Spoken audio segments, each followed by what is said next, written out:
So, in just 3 months, nagkadako, ang grupo sa Iloilo tungkol sa leadership.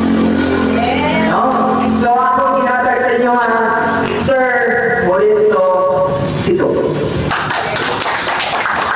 Okay, thank you, Sir Arnold. Okay. Hello. Hi! Hi. Hello!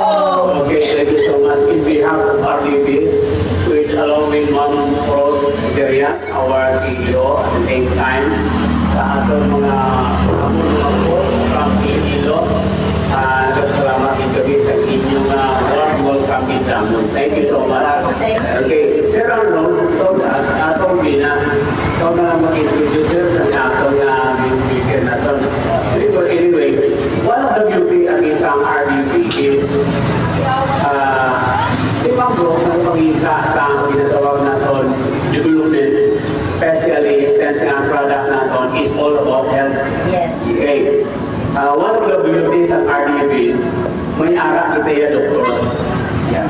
Dahil sa kaginagan ni pinara sa sisi, ginatawag natin itanong ko kay Dok. Iyan ko si Sir Arnold. Sir Arnold, ikaw na lang yan mag-add sa ilan. Okay.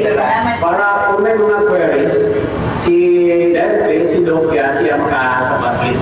Any queries, hindi pamangkot, pangutana na medyo kinakanon sa health. Now, at this time, since